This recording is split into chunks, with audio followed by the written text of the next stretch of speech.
خواتین وکلاء کی. تو لائبریری کی بات ہو رہی تھی. پچھلے دنوں بھی ڈسٹرکٹ بار انتظامیہ کی جانب سے ایک نوٹیفیکیشن جاری کیا گیا, ایک نوٹس جاری کیا گیا کہ لائبریری بنی ہوئی ہے, وہاں سے وکلاء جو کتابیں اٹھاتے ہیں اپنے چیمبر میں رکھتے ہیں یا گھروں کو لے جاتے ہیں تو وہ واپس نہیں کرتے. اس لیے انہوں نے نوٹس جاری کیا کہ جو وکلاء کتابیں واپس نہیں کریں گے بار کی لائبریری کی, تو ان کے جو ہے وہ رجسٹریشن منسوخ کر دی جائے گی. وہ ووٹر لسٹ کے بطور ووٹ اپنا وہ کاسٹ نہیں کر سکیں گے. اسی طرح میری لائبریری سیکٹری کے ساتھ بات ہو رہی تھی تو وہ بھی یہ کہہ رہے تھے کہ اب آئندہ چند دنوں میں ہی ایک جگہ انہوں نے دیکھ لیا, وہاں پہ اب لائبریری جو ہے وہ تعمیر ہونے جا رہی ہے. اس لائبریری کو جو ہے وہ تھوڑا ایکسٹینڈ کرنے لگے ہیں تاکہ وہاں پہ زیادہ سے زیادہ جو وکلاء ہیں وہ مستفید ہو سکیں. اور میں بھی شاید اس میں کوئی ایک ایسا پورشن جو ہے وہ منتخب کر دیا جائے خواتین وکلاء کے لیے کہ وہاں پہ اگر ہماری خواتین وکلاء آتی ہیں تو وہ اچھے سے طریقے سے جو انہوں نے کتابیں اپنی پڑھنی ہیں قانون سے متعلق تو وہ وہاں پہ پڑھ سکیں. تو خواتین کے حوالے سے جیسے آپ نے پریکٹس سے بات کی تو مسائل تو ظاہر بات ہے جہاں پہ مرد حضرات کو ہیں وکلاء کو, تو وہاں پہ وکلاء خواتین کو کیوں نہ ہو, خواتین وکلاء کو بھی جو ہے مشکلات کا سامنا ہے. خواتین وکلاء کے ساتھ ہماری اکثر بات ہوتی رہتی ہے, مسائل ہم ان سے پوچھتے رہتے ہیں.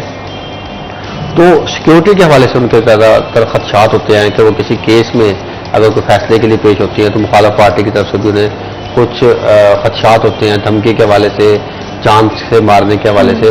اور ہم نے کئی خواتین وکلاء کو دیکھا ہے کہ ان کی باقاعدہ طور پہ دشمنیاں جو ہے وہ اس سلسلے میں پیدا ہو چکی ہیں کہ ایک وہ ایس شعبے سے وابستہ ہے جسے پریکٹس کہا جاتا ہے قانون کے حوالے سے. جب وہ پریکٹس کے لیے آتی ہیں کسی کیس کے حوالے سے, وہ کیس کی پیروی کرتی ہیں یا کیس کسی کو فالو کر رہی ہوتے ہیں تو مخالف پارٹی جو ہے ان کی دشمن بن جاتی ہے. تو اس لیے خواتین وکلاء کو سیکیورٹی کے خدشات ہے, پریکٹس کے خدشات ہے, چیمبر کے خدشات ہیں, بیٹھنے کے لیے جس طرح بتایا جا رہا ہے کہ باروں میں کوئی جگہ نہیں ہے, ایک کمرہ مختص کیا گیا ہے, مگر خواتین وکلاء کی تعداد جو ہے بہت زیادہ ہے.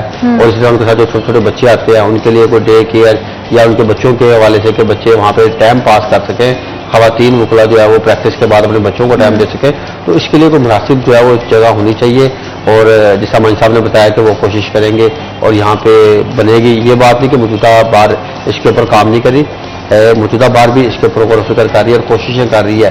یہی بات ہے کہ کہیں بھی آپ نے اگر جگہ لینی ہے تو اس کی آپ نے بلڈنگ ڈپارٹمنٹ سے بھی منظوری لینی ہے, آپ نے ڈپٹی کمشنر فیصلہ آباد کو بھی ملنا ہے, ان سے ٹائم بھی بنانا ہے. 500 میں خیال میں ڈسٹرکٹ بار انتظامیہ کے بعد بے تحاشا بہت زیادہ ہے. تو یہ تعمیرات کے حوالے سے اگر بات کی جائے تو ان کے لیے کوئی ایشو نہیں ہے.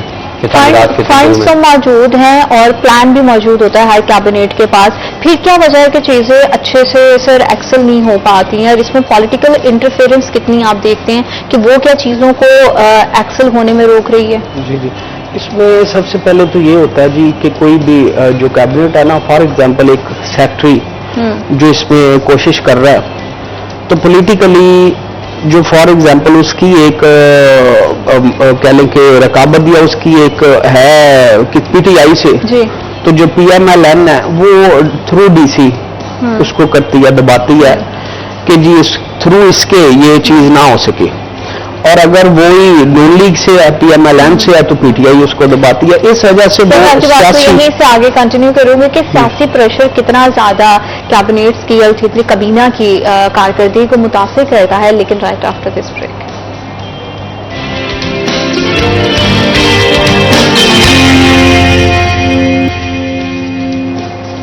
Welcome back after short break. آپ دیکھ رہے سٹی ایٹ 10 اور فیصل آباد ڈسٹرکٹ بار کے الیکشنز چل رہے ہیں, اور اس میں ظاہر بات جب بھی الیکشن کمپین سٹارٹ ہوتی ہے تو بہت زیادہ لوگوں کی توقعات ان سے وابستہ ہو جاتی ہیں کینڈیڈیٹ سے. وہ چاہتے ہیں کہ جو موجودہ حکومت نے یا موجودہ کابینہ نے یا موجودہ کیبنیٹ ہے اس میں جو بھی تبدیلیاں لے کر آئے ہیں اگر تو وہ اچھی ہیں تو ان کو کنٹینیو کیا جائے, اور اگر اس میں مزید بہتری کی گنجائش ہے تو اسے بہتر بنایا جائے. تو آئی ایم شیور کہ اسی طرح سر ہمارے وکلا بھائیوں کی اور بہنوں کی بھی بہت ساری توقعات ہوں گی. آپ کیا سمجھتے ہیں کہ آنے والے الیکشن اور آنے والی نئی کیبنیٹ سے کس طرح کی ایکسپیکٹیشنز ہیں ہماری وکلا برادری کو؟ اس میں سب سے پہلے تو جی بات یہ ہے کہ جو کیبنیٹ ہے نا موجودہ, یا اس سے پہلے یہ آنے والی اگر اللہ نے چاہا میں ہوا تو اس کو کسی بھی جو سیاسی پارٹی ہے اس کا ترجمان نہیں ہونا چاہیے. ٹھیک ہے, کیونکہ آپ جب کسی پارٹی سے منسلک ہو جاتے ہیں تو پھر جو دوسری پارٹی ہے آپ کے جو ابھی تک کئی ہماری بار کی فلاح و بہبود کے لیے کئی کام ہو جانے چاہیے تھے وہ صرف اس وجہ سے اگنور ہوئے کہ کوئی نہ کوئی پارٹی سے وہ کیبنٹ منسلک تھی. دوسری بات یہ رہ گئی کہ جو ینگسٹر ہیں ہمارے ینگسٹر اصل میں تعداد بڑی زیادہ ہو گئی ہے ینگسٹرز کی, وہ کسی بھی بار کا وہ ایک بڑا قیمتی سرمایہ ہوتے ہیں. ایسا ہی ہے. ایک کیبنٹ کو ینگسٹر اور اس میں جو ہمارے بزرگ ہیں سینئر وکلا ہیں ان کو بھی اگنور نہیں کرنا چاہیے, ان کو ساتھ لے کے چلنا چاہیے, ان کے مشورے کے ساتھ چلنا چاہیے. ہو سکتا ہے ایک بندہ اپنے تائیں وہ چیزیں نہ سوچ سکے جو ایک سینئر یا ایک آپ سے جونیئر بھی آپ کو بتا سکتا ہے. جی. اللہ تعالیٰ نے مختلف لوگوں کو بڑی ایبلٹیز دی ہیں. یہ ہماری ایک کمیونٹی, اس کو ایک ٹائم میں اس کو پروفیشن آف لارڈز کہا جاتا تھا کہ یہ لارڈز کا پروفیشن. اور میں نے دیکھا میرے معاشرے میں ہمارے میں میں جو دیکھتا تھا کسی وکیل کو تو وہ ایک بڑی ایک شہر کی کریم ہوتے تھے جو ایک وہ وکلا ہوتے تھے. تب دن بہ دن وہ چیزیں میں 2012 میں جوائن کیا میں نے کچہری کو, اور میں نے دیکھا کہ دن بہ دن وہ چیزیں ایک وکلا کی جو ڈگنیٹی ہے وہ نیچے آ رہی ہے. اس میں صرف ایک وکلا کی طرف سے نہیں, کئی دوسرے ادارے بھی ہیں. میں الیکٹ ہوتا ہوں تو میری خواہش ہوگی کہ میں جو ایک قانون نافذ کرنے والے ادارے ہیں ان کو, بار کو, بینچ کو, ان کے درمیان ایک اعتماد کی فضا قائم کرتے ہوئے ان میں ایک ہمانگی سے اکٹھے لے کے چلوں گا. تو یہ میری خواہشات میں سے ایک ہے. اور دوسری چیز یہ ہو گئی کہ ہمارے جو مسائل یا لٹیگیشنز ہیں وہ دن بہ دن بڑھ رہی ہیں. جی. کیونکہ ایک نیچرل ایک قانون ہے کہ قدرت کا کہ جب فی الحال تو ہم غربت کی طرف جا رہے ہیں ایز اے سٹیزن پاکستانی, ہماری قوم ایک فی الحال تو ہم دن بہ دن ایک غربت کی طرف جا رہے ہیں. جو مہنگائی بہت زیادہ ہو گئی ہے اس کی وجہ سے, اور اس میں جو ہے ایک وکلا کو ساتھ لے کے چلنا, یا وکلا ہم باہر سے, میں کوئی الیکٹ نہیں ہوا, میں ابھی ایز اے ایڈوکیٹ میں بات کر رہا ہوں کہ باہر سے ہم کچھ نہیں لیتے. جی. باہر کو چاہیے کہ جو میری بہنیں ہیں ان کو بڑی لیگل ایڈوائزریز ہیں جو رجسٹرڈ ادارے ہیں, ملز ہیں, کئی جگہ پہ ابلائج ہو سکتی ہیں. بالکل. ینگسٹرز ہیں ان کو جب وہ نئے آتے ہیں ان کو بڑا معاشی طور پہ بڑا کچھ دیکھنا پڑتا ہے. تو یہ بار کی ذمہ داری ہوتی ہے کہ جس طرح اسٹیٹ لائک اے مدر بولتے ہیں, تو یہ جب بار کو ہم ایک وکیل اپنی والدہ کا ہی درجہ دیتا ہے. تو جو والدہ ہوتی ہے وہ اپنے بچوں سے ہمیشہ محبت کرتی ہے. تو بار کو بھی چاہیے کہ جو ینگسٹر ایک آتا ہے اس کو معاشی بڑے معاملات ہیں ان کو کہیں نہ کہیں اوبلائج کیا جائے. لائک جو ایڈوائزریز ہے اور کورٹ روم میں بڑا کچھ کر سکتی ہے بار جو ابھی تک نہیں کر سکی. بالکل صحیح. میں خود میرے خیال سے تو میں خود کو کہہ سکتا ہوں کہ میں ابھی ینگ ہی ہوں, تو میں ینگسٹرز کے جو مسائل ہیں ان کو بڑے اچھے طریقے سے, بہتر طریقے سے ان کو سالو کروں گا انشاءاللہ تعالی. انشاءاللہ وی آر ہوپنگ کہ جو آنے والا ٹینور ہے وہ آپ کے لیے اور ینگسٹرز کے لیے بہت زیادہ سازگار ثابت ہو. اچھا حضرت, جس طرح کہ فیصل آباد ڈسٹرکٹ بار کے الیکشنز کی تیاریاں چل رہی ہیں, اس میں پاکستان کونسل بار اس کا کیا کردار رہتا ہے اور کس طرح سے یہ دونوں آپس میں پیرالل چلتے ہیں؟ دیکھیں, پنجاب بار کونسل کے احکامات پہ ان کی ہدایت اور ان کے SOP جو انہوں نے نافذ کیے ہوئے ہیں اسی کے مطابق ہی ڈسٹرکٹ بار انتظامیہ الیکشن کرواتی ہے. ڈسٹرکٹ بار انتظامیہ سے مراد جو الیکشن بورڈ منتخب کیا جاتا ہے جسے الیکشن کروانے ہوتے ہیں, تو وہ گاہے بگاہے پنجاب بار کونسل سے گزشتہ دنوں بھی انہوں نے ایک لیٹر لکھا الیکشن بورڈ انتظامیہ کی جانب سے پنجاب بار کونسل کو کہ ہمیں SOP بتائے جائیں اور ہمیں بتایا جائے کہ اگر کچھ وکلا جو آنے والے کینڈیڈیٹ ہیں یا کینڈیڈیٹ ہیں اور آنے والے وقت میں وہ صدر یا سیکرٹری کے طور پر منتخب ہوں گے اور اس بار وہ الیکشن کمپین میں حصہ لے رہے ہیں, تو وہ ان احکامات کی خلاف ورزی کر رہے ہیں, تو ان کے خلاف کیا ایکشن لیا جا سکتا ہے اور کیا ان کے لیے ہونا چاہیے.